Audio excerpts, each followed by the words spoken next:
Hey, welcome. Thanks for coming to my office hours. Oh, you're the only one here. Please step on in.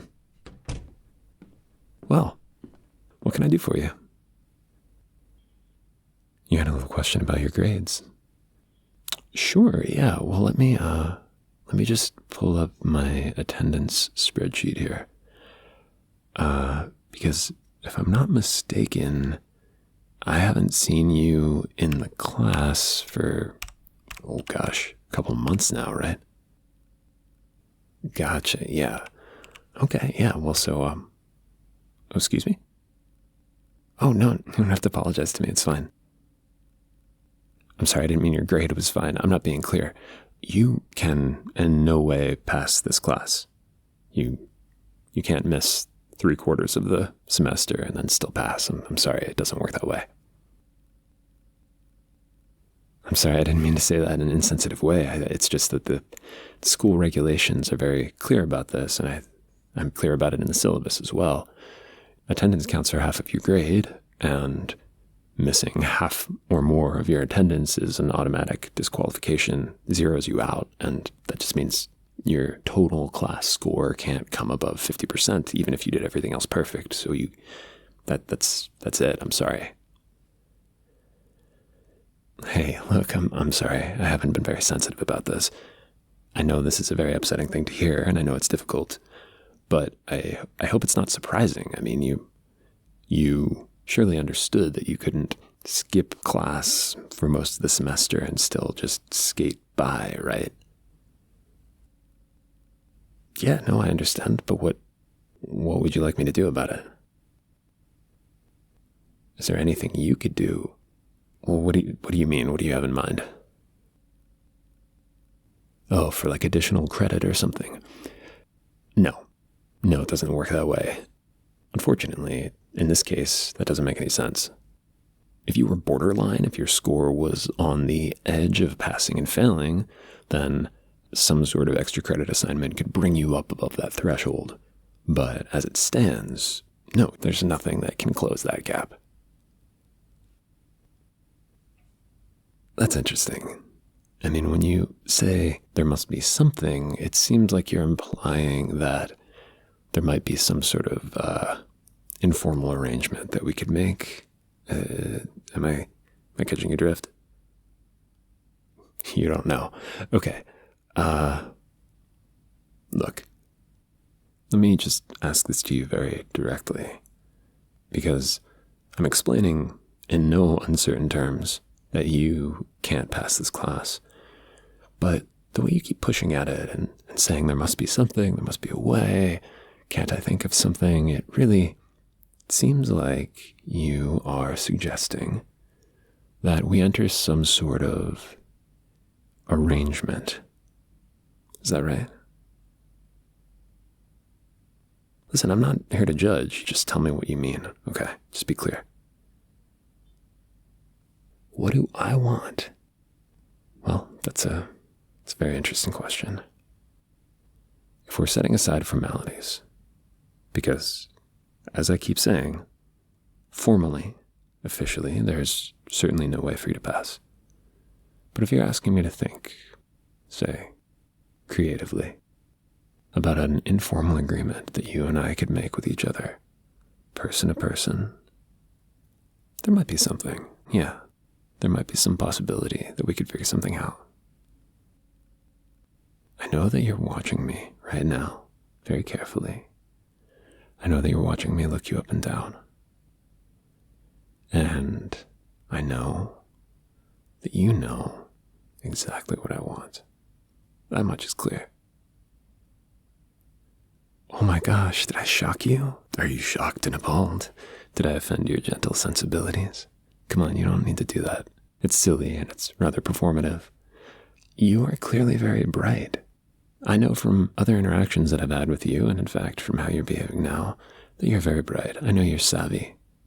I know that you didn't come here to my office knowing full well that you skipped most of the semester, believing that there was some essay that I could give you that would somehow get you a passing grade in my class. I know that you know that that doesn't happen. I know you know that's not how things work. And I also know that you're smart enough to know that in the academy, a lot of things get done off the books, in informal ways, when people pull strings with each other, when people ask each other for little favors, when quiet, informal agreements are struck. That's how most of the world works, and the academic world is no exception. I know you know all of that. So, without the performed shock and outrage, we can just be in this agreement together. We can just talk like adults. Like, listen, when I want a mortgage, what do? Do I go into the bank blushing and stammering and say, well, what do you want? I'll do anything. No, I don't do that. I walk in and I tell them, I would like to borrow $300,000, and in exchange, I will pay it back to you over 30 years at 1.5% interest, or whatever. It's very simple. It's direct. That's what I would like you to do with me.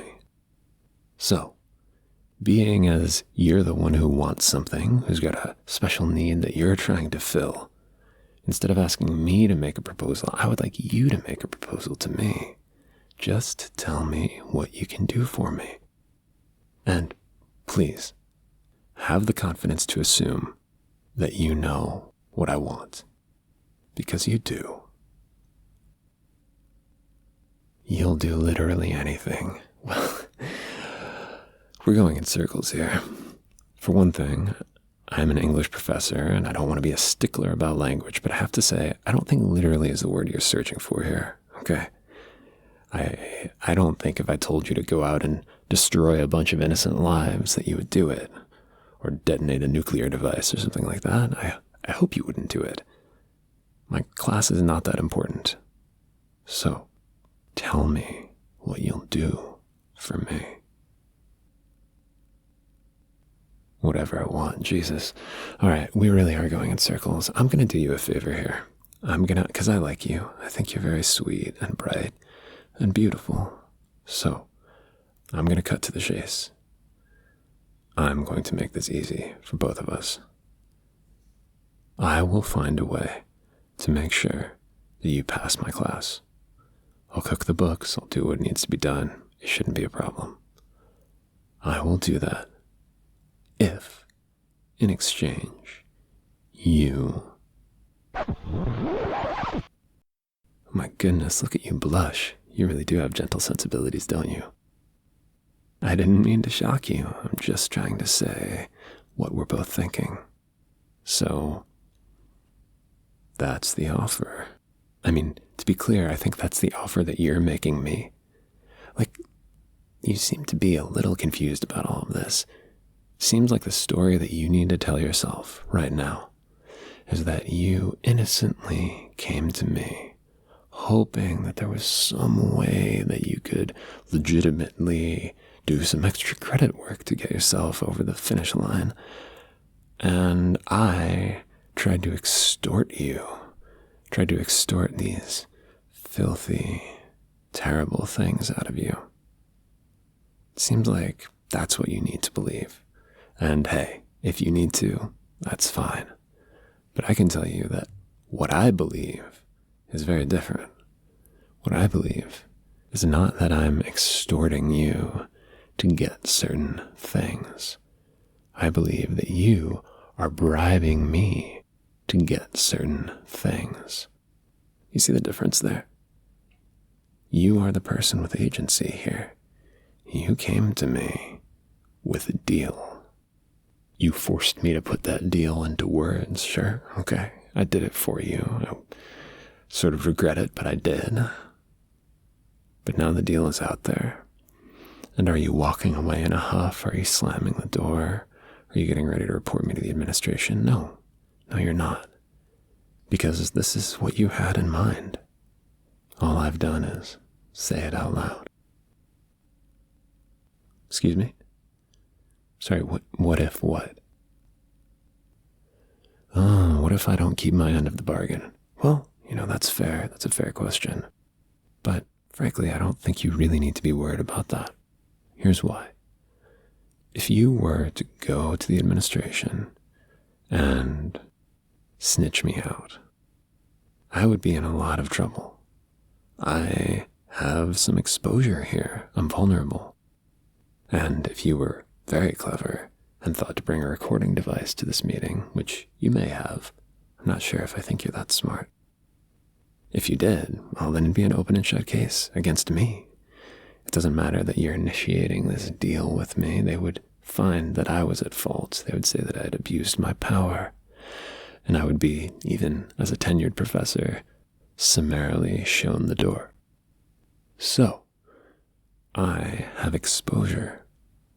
If for some reason you end up disgruntled and you decide to try to turn the tables on me, you'll be able to. It wouldn't reflect particularly well on you, and you probably would not end up passing my class regardless, so you're not exactly in a great position yourself.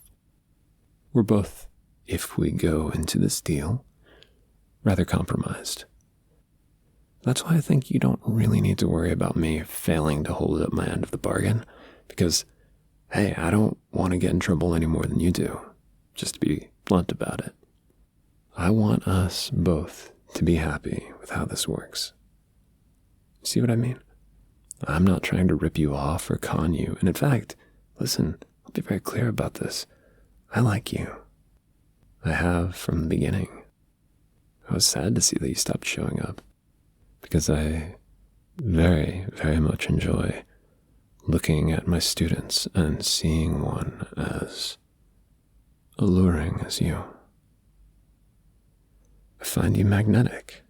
I find you charismatic. And when I saw you show up in my office today, I felt a little, I don't know how to put this. Something happened in my chest. I wasn't quite sure whether it was real. I didn't want to believe it. But the more we talked, the more it seemed that a certain fantasy of mine has come to life. At any rate, that's all to say that I like you. And I want to make you happy. I don't want anything you do with me to be under duress or painful or uncomfortable or unsavory. No, I don't want that. I want you to get everything you want from me, and vice versa. So, if you feel, having heard all of that, having forced me to do all of your homework, if you feel that we are of accord, then please, let's shake hands on the deal. Oh, very nice, very nice, very nice. Well, any questions as we wrap up office hours? When do you start? Why don't you start by sitting on my desk here